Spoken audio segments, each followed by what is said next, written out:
Rami Malek goes on a globe-hopping game of cat and mouse in the new thriller The Amateur. Is this worth chasing to the theaters? When his supervisors at the CIA refuse to take action after his wife is killed in a London terrorist attack, a computer genius takes matters into his own hands. So we got Rami Malek as a cryptographer within the CIA. He is a genius, and he helped decode many of the technologies that the CIA currently employs.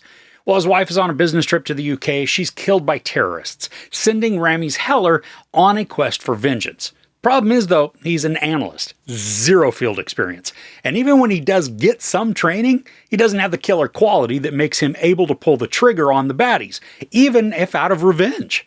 So he turns to what he does best and creates complex doohickeys to eliminate those who took his wife from him.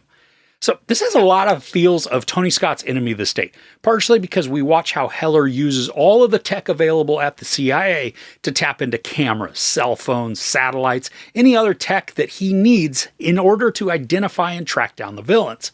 We get to watch high-tech cameras zoom in from ridiculous distances, enhancing so that items become almost crystal clear, even capturing sound from nearby cell phones to make vocal matches to the known baddies.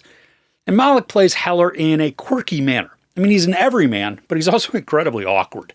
Maybe it's due to his extreme intelligence, but there's something about him that just feels twitchy and uncomfortable, even around his own wife. I mean, this doesn't harm the storytelling, but it does make the character strange just for unknown reasons. Along with Malek, this stars Rachel Brosnahan, Laurence Fishburne, Holt McCallany, Julianne Nicholson, Caitriona Balfe, Danny Sapani, Michael Stuhlbarg, and Jon Bernthal. I mean, all of them pop in and out of the story, making this mainly a one-man show with Malek at the helm, while everybody else just kind of supports as needed. Now, going into this, you have to know that there are a ton of plot conveniences mapped out to allow the story to flow unencumbered. Heller, after kind of going a bit rogue, he's able to bounce from country to country with no problem. And outside of one instance where he places himself in various cities without actually being there, we just have to go with him somehow being able to hop on planes despite having one of the most technologically savvy agencies chasing after him. I mean, the technique that he uses to trick the cameras, I thought it was cool, but it's certainly not unique. We've seen it before. And at other times, Heller is also able to navigate foreign locations despite not knowing any of the languages. I mean, outside of a bit of French, he seems to only know English. So when he travels to places that are wildly different, it's a little far-fetched to think that he can maneuver with so much ease. Also, another convenience is the ease in which he's able to find his targets.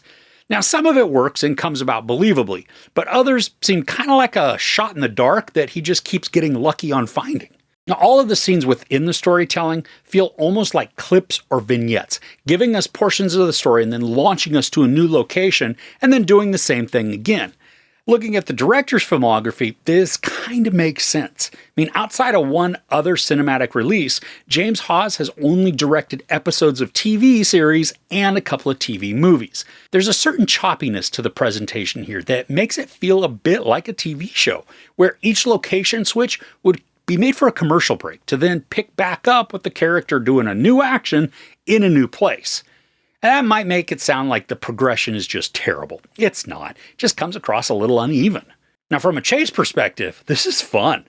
And that's what the conveniences allow the story to skim through. When it's not bogged down with some of the finer details that would make everything more plausible, the movie can focus on Heller just pursuing the terrorists while the CIA pursues him. And the actiony bits create some excitement, but the majority of the time, this is kind of a contactless sport for Heller. He does everything through technology, so his physical prowess, or really lack of, doesn't even matter. I mean, there is one sequence, though, that feels very legit, because while Heller is fighting for his life, he's also not overpowering his target. I mean, in fact, he's pretty much getting his butt handed to him. And that's believable based on everything that had been established before with his regular life and then with that brief amount of field training that he receives. Unfortunately, a couple of the key revenge moments, they're shown in the trailer, leaving very few unexpected action sequences. And because this is a PG-13 in the US, the violence is already toned down and minimized, leading to a pretty tame revenge payoff. While the majority of the supporting cast actually add to the arcs, Jon Bernthal's audition, it's a complete mystery to me. I mean, it's not that he's bad as the character, but the role is completely pointless. He's a field agent who knows Heller, and they have 2 interactions in the entire movie, with the only real insight into their acquaintancy coming from one single line of dialogue that is said, then never explained, explored, or brought up again, in any context. So outside of having Bernthal in a scene towards the beginning and one towards the end, the character's involvement did nothing to progress the story or provide any sort of insight. I mean, the interactions simply have the character stating the obvious and then disappearing. So despite the huge plot conveniences and character protection, the central storyline is enjoyable and makes sense with the revenge mentality. The rest of the story, though, is thin and lacks the teeth to deliver consequences. I can buy the geeky genius outsmarting some baddies by using his vast knowledge of technology to create elaborate traps and even outwit several of the CIA spooks who are trying to track him down. But from the CIA angle, they come across as ineffective and impotent, unable to secure their target with the vast network of spies, killers, and surveillance available to them. Even in the film's resolution, the story is nicely wrapped up with a bow, allowing one more plot accommodation to fall smoothly into place, hoping that we won't question the sensibility of all that's happened. There's no sex or nudity, a little profanity, and some violence. I give The Amateur 2.5 out of 5 couches. I mean, the chase is fun, and Malek's character is crazy smart.